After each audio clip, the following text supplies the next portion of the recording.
मैं अंजलि यादव आप सभी को हाथ जोड़कर प्रणाम करती हूँ। जैसे कि आप सभी लोग जानते हैं कि हर भगवान की पूजा और आराधना अलग अलग तरीकों में किया जाता है। एक ही भगवान को कई रूपों में पूजा जाता है। तो आइए मैं आप लोगों को शिव गुरु की महिमा के बारे में बताती हूँ।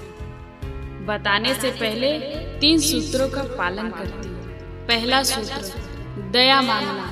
आप शिव गुरु भोलेनाथ से दया मांगो। जो भी आपका कष्ट है वो आप दया मांगो। दूसरा सूत्र, 108 बार का जाप करें। रुद्राक्ष माला हो आपके पास तो आप 108 बार शिव गुरु भोलेनाथ का जाप करें। तीसरा सूत्र, सबसे पहले मैं अपने शिव गुरु के चरणों में प्रणाम करती हूँ। अपने माता पिता के चरणों में प्रणाम करती हूँ। हरेंद्र भैया और नीलम दीदी के चरणों में प्रणाम करती हूँ और सभी गुरु भाइयों गुरु बहना के चरणों में प्रणाम करती हूँ। मेरा प्रणाम स्वीकार करो, स्वीकार करो। महादेव महादेव महादेव। अब आप लोगों को लेके चलती हूँ शिव महिमा की ओर। एक गरीब किसान अपनी पत्नी के साथ एक छोटी सी कुटिया में रहता था। शिव गुरु की महिमा से उनके पास 2 बच्चे भी थे। कहानी ऐसी है दोस्तों, अगर आप दिल से सुनोगे आँख भर आएगी और कलेजा पसीज जाएगा। समय समय की बात है, वह गरीब किसान भिक्षा मांगकर अपना गुजर बसर करता था और शिव गुरु की भक्ति में लीन रहता था। सुबह का ठिकाना ना था और शाम को जब घर आता था तो यही सोचता था, आज तो दिन निकल गया, अब कल का क्या होगा। ऐसे ही करके उन लोगों का गुजर बसर चलता था। एक दिन जब वह किसान पति पत्नी भिक्षा मांगने के लिए निकले, रास्ते में चले जा रहे थे और शिव गुरु की चर्चा को अपने मन ही मन लिए थे और उनका जाप भी कर रहे थे और बोल रहे थे, नमः शिवाय नमः शिवाय नमः शिवाय। उनका जाप करते हुए सारी रास्ता दोनों पति पत्नी चले जा रहे थे। चलते चलते एक गांव में पहुंच गए। वहां पे भिक्षा मांगा तो किसी ने उनको डांटा और किसी ने उनको गाली दिया। फिर भी वो उदास ना हुए, आगे बढ़ गए। कुछ दूर जाके फिर उन्होंने भिक्षा मांगा। फिर वहां पे उनको ढेर सारी गालियां मिली और लोगों ने उनको फटकार कर भगा दिया। फिर भी वो हार नहीं माने। वो भगवान का भजन गाते हुए एक ही बात बोलते थे, महादेव तुम्हारे चरणों का जब हमको ठिकाना हो जाता तो संकट सारे मिट जाते, निर्वाह हमारा हो जाता। महादेव तुम्हारे चरणों का जब हमको ठिकाना हो जाता। बस यही भजन गाते हुए सुबह से शाम हो गया और एक निवाला भी ना मिला। और ऐसे ऐसे ही 2 से 3 दिन बीत गया और वो भूखे प्यासे गरीब किसान अपनी पत्नी के साथ घर को लौटा और घर पर आए तो अपने बच्चे को रोते बिलखते हुए पाया। किसान की पत्नी अपने बच्चे को पकड़कर रोने लगी। छोटा वाला बेटा बोला, माँ कुछ खाने को नहीं लाई।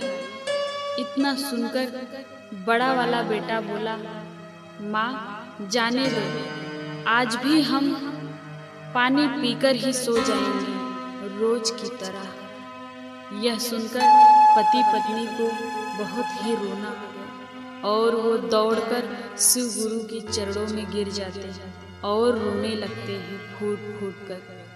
और किसान की पत्नी यही बोलती है, क्या भगवान, आप मेरी कितनी परीक्षा लोगे? मेरे छोटे छोटे 2 बच्चे हैं, मैं उनको क्या खिलाऊं और क्या खाऊं? अब आप ही बता दो कि हम क्या करें। यह कहते हुए वो दोनों जोर जोर भगवान के चरणों में रो रहे थे। तभी अचानक उनकी कुटिया के बाहर एक जोगी बाबा आवाज दिए, भिक्षा दे दो बेटी। यह आवाज उनके कानों में सुनाई दिया और वो दोनों दौड़कर बाहर आए। बाबा को देखते ही उनके चरणों पर गिर पड़े और फूट फूट कर रोने लगे। और बस उनके मुंह से एक ही बात निकल गया, या प्रभु कैसा वक्त आया है, या प्रभु कैसा वक्त आया है। जीवन भी कैसा खेल खेला है। जिंदगी तो पहले से ही डूब चुकी थी मझधार में। जिंदगी तो पहले से ही डूब चुकी थी मझधार में। अब एक ऐसा तूफान आया है, अब एक ऐसा तूफान आया है। उनकी दुखदाई बातें सुनकर जोगी बाबा बोल उठे, उठ जाओ मेरे बच्चों, मत रो, भगवान पे भरोसा रखो, हौसला रखो, सब पूरा होगा। यह कहकर बाबा अपनी झोली में हाथ डाले और एक कटोरी चावल निकालकर किसान की पत्नी को दे दिए और देते हुए बोले, लो बेटी, इस चावल को बनाकर अपने बच्चों को खिला दो और तुम लोग भी खा लो। यह कहकर बाबा आशीर्वाद देते हुए आगे बढ़ने लगे। तभी किसान की पत्नी बोली, रुको बाबा, आप कहाँ जा रहे हैं? आप यहाँ तक आए हो तो हमारे यहाँ एक गिलास पानी तो पीकर जाओ। आओ बाबा बैठो। और एक गिलास पानी देती है और अपने घर के अंदर चली जाती है। और जो बाबा ने चावल दिया था उस चावल को बनाती है, प्रेम पूर्वक बनाती है और बनाकर लाती है। सोचिए जरा, वो चावल बनाकर लाती है, अपने घर में किसी को नहीं देती, यहाँ तक कि अपने 2 छोटे छोटे बच्चों को भी नहीं देती। वह सबसे पहले बना हुआ चावल बाबा को देती है और बाबा को परोसते हुए बोलती है, लो बाबा, ग्रहण करो। यह देखकर बाबा चकित रह जाते हैं। अरे बेटी, ये तो मैंने तुम्हारे छोटे छोटे बच्चों को खाने के लिए दिया था। पहले अपने बच्चों को खिलाओ और तुम लोग भी खाओ, फिर मैं खा लूँगा। फिर किसान की पत्नी बोलती है, नहीं बाबा, आप हमारे कुटिया में आए, इससे बढ़कर हमारे लिए सौभाग्य की बात क्या होगी। आप भी दिन भर मांगते हैं तो रात को भोजन करते हैं, हम भी दिन भर मांगते हैं तो रात को 2 वक्त की रोटी नसीब होती है।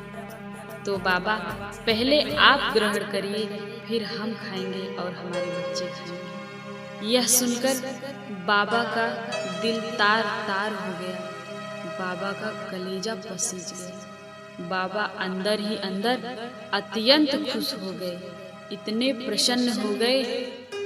तब वो जोगी बाबा अपने असली रूप में आ गए। और दोस्तों, वो बाबा कोई और नहीं, शिव गुरु भोलेनाथ थे। बताओ बेटी, तुम्हें क्या चाहिए? तुम्हारी भक्ति से मैं बेहद खुश हूँ, तुम्हें जो मांगना है मांगो। यह देखकर किसान और किसान की पत्नी चौंक जाते हैं और जाकर शिव गुरु के चरणों में गिर जाते हैं और फूट फूट कर रोने लगते हैं। फिर वो बोलते हैं, हे भगवान, मुझे कुछ नहीं चाहिए, मुझे सिर्फ आपका आशीर्वाद और आपकी चरणों में रहना है। मुझे सिर्फ मेरे बच्चों के लिए कुछ अन्न चाहिए और तन पे कुछ वस्त्र चाहिए, इसके सिवा मुझे कुछ नहीं चाहिए। इतना जब वो लोग कहकर भगवान की चरणों में प्रणाम करने लगते हैं, तभी शिव गुरु भोलेनाथ जी बोलते हैं, तथास्तु बच्चे। यह कहकर वो चले जाते हैं। कुछ ही देर में जब किसान और किसान की पत्नी सर उठाकर देखते हैं तो वो एक महल में पाए अपने आप को, और वो महल में देखकर चौंक गए और बोले, अरे हम कहाँ आ गए? हमारे घर तो एक कुटिया था, ये हम किस जगह पे आ गए?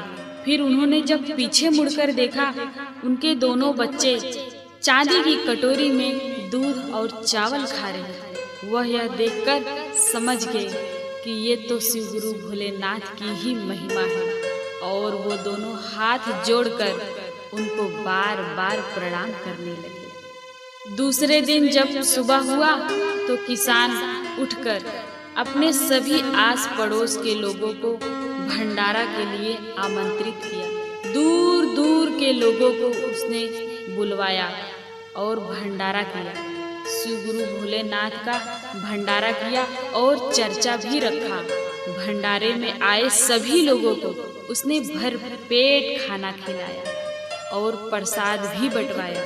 और उसने चर्चा में यह बोला कि शिव गुरु भोलेनाथ बहुत दयालु हैं, वो बहुत दया करते हैं। देखिए, आज उनकी दया से मैं यहाँ तक आ गया हूँ। आप लोग शिव गुरु भोलेनाथ का चर्चा करिए और उनको दिल से पूजिए, उनको अपने अंदर आत्मा से मानिए।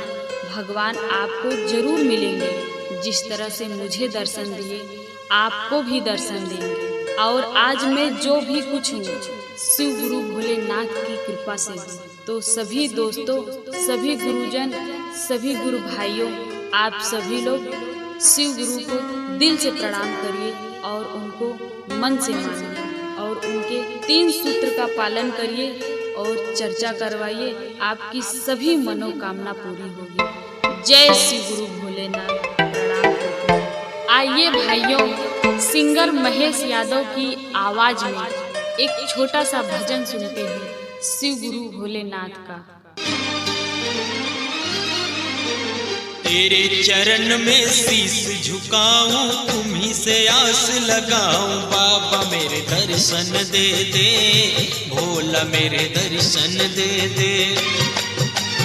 तुम्हीं को दिल का बात बताऊं, तुम्हीं को दुखड़े सुनाऊं। बाबा मेरे दर्शन दे दे, बाबा मेरे दर्शन दे दे।